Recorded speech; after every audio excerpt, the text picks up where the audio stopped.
आज देश के एयरपोर्ट्स की हालत। सोचिए दोस्तों, पब्लिक और सीआईएसएफ के जवानों के बीच में हाथापाई की नौबत आ गई, और ये इसीलिए कि सरकार पूरी तरह से क्राइसिस मैनेज करने में फेल हो गई।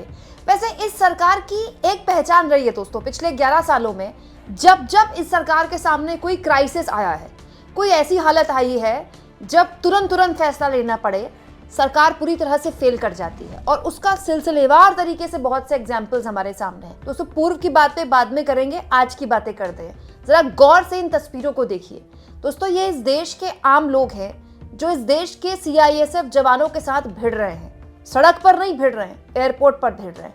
और इस पूरे मेस के लिए, इस पूरी अफरा तफरी के लिए, इस पूरे फेलियर के लिए अगर कोई जिम्मेदार हैं तो वो ये दो शख्स हैं, हमारे प्रधानमंत्री नरेंद्र मोदी और उनके मंत्री राम मोहन नायडू।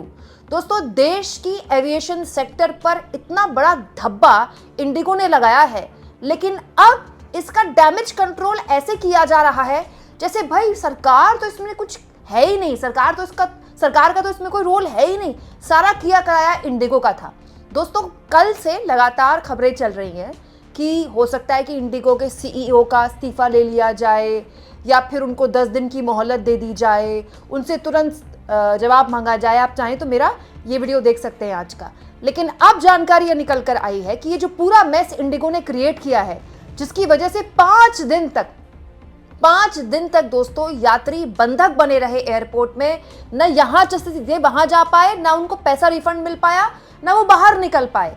उनका पैसा भी गया, उनका टाइम भी गया, उनको मेंटली हैरेस भी किया गया। अब इस मामले में सरकार चेती है और सरकार ने इंडिगो को शो कॉज नोटिस दे दिया है। अब इस शो कॉज नोटिस के पीछे सरकार ने कैसे अपनी नाकामियां छुपाई है, जरा देखिए दोस्तों। शो कॉज नोटिस दिया गया है, अल्टीमेटम दिया गया है 24 घंटे का, कि 24 घंटे के अंदर जवाब दीजिए कि आप पर कोई कार्रवाई क्यों ना की जाए। ये नोटिस वैसे दोस्तों डीजीसीए ने दिया है, ठीक है दोस्तों। डीजीसीए ने ये नोटिस पोस्टल होल्डर अकाउंटेबल प्रबंधन को संबोधित करते हुए साफ तौर पर निर्देश देते हुए कहा है कि इंडिगो को नोटिस प्राप्त होने के 24 घंटे के भीतर कारण बताने का निर्देश दिया गया है, और अगर उसका जो कारण है वो सही नहीं लगा तो एक तरफा फैसला भी लिया जा सकता है इंडिगो पर। कहा गया कि आज की तारीख है, बस कल देर रात ही नोटिस इशू हुआ, आज तक का वक्त है इंडिगो के पास, 24 घंटे में जवाब दे दे, नहीं तो हम कार्रवाई करेंगे। और इस शो कॉज नोटिस को पूरी की पूरी गोदी मीडिया ऐसे प्रचारित कर रही है कि अब आ गया एक्शन, अब मोदी सरकार एक्शन मोड में आ गई, अब इंडिगो को इसके परिणाम भुगतने पड़ेंगे। तो दोस्तों, इंडिगो को तो इसके परिणाम भुगतने ही चाहिए, केवल मॉनेटरी वाइज नहीं, केवल उस पर जुर्माना लगाकर नहीं, टॉप मैनेजमेंट पर कानूनी कार्रवाई होनी चाहिए। एक भारत के एविएशन सेक्टर के ऊपर जो धब्बा इंडिगो ने लगाया है, और 1-2 घंटे की बात नहीं है, 5 दिन तक ये ड्रामा चला है, 5 दिन तक, और अब जाकर शो कॉज नोटिस शेयर किया गया है। अब आप सोचिए दोस्तों, कितना बड़ा खेल चल रहा है। खेल क्या चल रहा है कि सारी गलती तो इंडिगो की है। देखिए, सरकार ने शो कॉज नोटिस जारी कर दिया, पीएमओ एक्टिव हो गया है। पीएमओ को एक्टिव होने में 5 दिन लग गए। अब दोस्तों, एविएशन मिनिस्टर भी सामने आ गए हैं, ठीक है। एविएशन मिनिस्टर अब बयान देने लगे। दोस्तों, पिछले 4 दिन से गायब थे एविएशन मिनिस्टर। एक ले देके उन्होंने फोटो शेयर की है, ये मीटिंग वाली। भगवान जाने इस मीटिंग से क्या निकल कर आया। इस मीटिंग के बाद भारत सरकार ने अपना लिया हुआ फैसला भी वापस ले लिया था, ठीक है। लेकिन दोस्तों, अब एविएशन मिनिस्टर राम मोहन नायडू भी सामने आ गए हैं, कहते हुए कि ये जो कुछ भी हुआ है इसके लिए केवल और केवल इंडिगो जिम्मेदार है, 100% इंडिगो जिम्मेदार है। बिल्कुल सही कह रहे हैं मंत्री जी। लेकिन मैं मंत्री जी से सवाल पूछना चाहती हूँ, मोदी जी के कैबिनेट के सबसे यंग मंत्री जी से, तो मंत्री किस चीज के लिए बने हैं आप? सरकार किस चीज के लिए होती है? दोस्तों, कोई कंपनी 1 घंटे के लिए अपनी मनमानी कर सकती है, 2 घंटे के लिए कर सकती है, 6 घंटे के लिए कर सकती है, 10 घंटे के लिए कर सकती है, लेकिन किसी कंपनी ने ऐसी बेहुदगी 4.5-5 दिन तक करी। सोचिए, 4 दिन तक ये ड्रामा चलता रहा, और अब सरकार कह रही है कि केवल कंपनी जिम्मेदार है। तो सरकार किस चीज के लिए है फिर? मंत्री किस चीज के लिए है? दोस्तों, इंडिगो का ये जो पूरा का पूरा ड्रामा एयरपोर्ट में इंडिगो ने क्रिएट किया, ये तो खबरें उस दिन बनी है जिस दिन बंच में इंडिगो ने अपनी फ्लाइट्स रद्द कर दी। दिल्ली से सारी फ्लाइट्स रद्द हो गई रात को 12 बजे तक, तब सोशल मीडिया में इस पर कोहराम मचा। उससे पहले 2 दिन से लगातार इंडिगो की फ्लाइट्स कैंसिल हो रही थी। तो मंत्री जी क्या कर रहे थे? मीटिंग कर रहे थे। मंत्री जी को पता नहीं हो रहा था, मंत्री जी को दिख नहीं रहा था, एविएशन मिनिस्टर को दिख रहा था ना कि इंडिगो एक दिन में 20-20, 30-30, 40-40 अपनी प्लेन्स रद्द कर रहा है, अपनी फ्लाइट्स रद्द कर रहा है। There is something wrong. मंत्री जी को पता था ना कि इंडिगो के पास 60% से ज्यादा शेयर है डोमेस्टिक फ्लाइट्स का भारत में। मंत्री जी को पता था ना कि लगातार घंटे दर घंटे ये जो क्राइसिस है ये ठीक नहीं हो रहा है, ये बढ़ रहा है, और अब मंत्री जी कह रहे हैं इसके लिए इंडिगो जिम्मेदार है। तो दोस्तों मैं तो करती हूँ सिंपल और साफ बात, इसके लिए जितना इंडिगो जिम्मेदार है उतना ही भारत सरकार जिम्मेदार है। भारत सरकार कर क्या रही थी?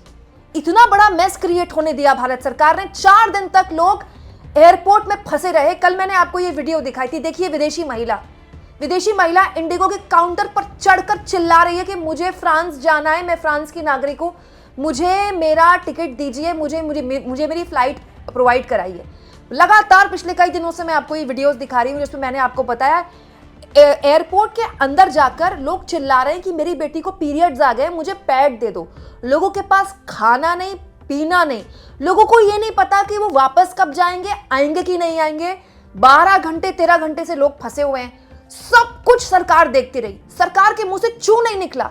और उसके बाद सरकार ने क्या किया? सरकार ने अपना लिया हुआ फैसला भी वापस ले लिया। इंडिगो से कह दिया नहीं, आप पुराने रोस्टर पर आ जाइए। और अब डैमेज कंट्रोल करने के लिए शो कॉज नोटिस शेयर किए जा रहे हैं। कहा जा रहा है कि मोदी जी बिल्कुल एक्टिव हो गए। तो मोदी जी को एक्टिव होने में 4 दिन लगते हैं क्या? पीएमओ क्या कर रहा था? दोस्तों ये इस सरकार की पहचान बन चुकी है। कोई भी क्राइसिस होता है इस सरकार के हाथ पांव फूल जाते हैं। आप सोचिए कोविड क्राइसिस, दूसरी लहर में पूरे देश में कोहराम मचा था, मत भूलिए वो बातें। दोस्तों अस्पतालों में ऑक्सीजन सिलेंडर्स में ऑक्सीजन खत्म हो गया और जो लोग सीरियस थे, वेंटिलेटर पर थे, आईसीयू में थे, उनकी मौत हो गई। सरकार की यह हालत हो गई कि सरकार मुंह छुपाए कहीं बैठी थी। 10-12 दिन तक तो मोदी जी टीवी पर तक नहीं आए हैं, ऐसी हालत हो गई थी। तो शमशान में, कब्रिस्तानों में लोगों के मतलब लाइनें लग गई थी, ऐसी हालत हो गई थी कोविड की दूसरी लहर में। पूरी की पूरी सरकार फेल कर गई। दोस्तों यही हाल दिल्ली में हो रहा है। दिल्ली में प्रदूषण की हालत ऐसी है कि सांस लेना मुश्किल है। 400 AQI, 500 AQI नॉर्मल बात हो गई है। दोस्तों इसके जवाब में पर्यावरण मंत्री कहाँ हैं? किसी को कुछ नहीं पता। पर्यावरण मंत्री कर क्या रहे हैं ये भी नहीं पता। पर्यावरण मंत्री का इस पूरे मामले में टेक क्या है ये भी नहीं पता। रुपया गिरता है, वित्त मंत्री के पास कोई जवाब नहीं होता, वित्त मंत्री से सवाल पूछने वाला ही कोई नहीं है। दोस्तों ये सरकार की पहचान बन चुकी है। कोई मैस क्रिएट होता है, बैठकर तमाशा देखते हैं क्योंकि इनको समझ ही नहीं आता क्या करें, और लास्ट में कह देते हैं अब पीएमओ एक्टिव हो गया, मोदी जी को बड़ा गुस्सा आ गया है, मोदी जी ने शो कॉज नोटिस जारी कर दिया। दोस्तों शो कॉज नोटिस जारी करने में सरकार को 4 दिन लग गए। 4 दिन तक एयरपोर्ट्स में त्राहिमाम मच गया, तब सरकार ने ये सब कुछ किया। दोस्तों अगर कोई और सरकार होती ना तो अब तक मंत्री का इस्तीफा हो गया होता। और मंत्री जी कंपनी को ब्लेम कर रहे हैं। कंपनी को तो ब्लेम करना ही चाहिए। मंत्री जी पहले ये बताएं वो क्या कर रहे थे 4 दिन से। और जहां तक बात है दोस्तों इस तरह की वीडियो की, जहां पर एयरपोर्ट में जो यात्री हैं वो सीआईएसएफ के जवानों से भिड़ रहे हैं, उनसे हाथापाई कर रहे हैं, बड़ी दुखद खबर है, दुखद वीडियो है ये। हमारे सीआईएसएफ के जवान हमारे एयरपोर्ट्स को, हमारे पब्लिक प्लेसेस को सेफ बनाते हैं। गलती कंपनी करे, सरकार आंख मुंह बंद करके बैठे रहे और तस्वीरें ऐसी आती जिसके बाद परिणाम सीआईएसएफ के जवान भुगते हैं। इनमें सीआईएसएफ के जवानों की क्या गलती है कि उनको टारगेट किया जा रहा है? आप इस मुद्दे पर क्या सोचते हैं? कमेंट बॉक्स में जरूर लिखें और जितना हो सके चैनल को शेयर भी करें, सब्सक्राइब भी करें और थैंक्स और ज्वाइन के ऑप्शन से अगर आप चाहें तो कुछ आर्थिक मदद भी चैनल की जरूर करें।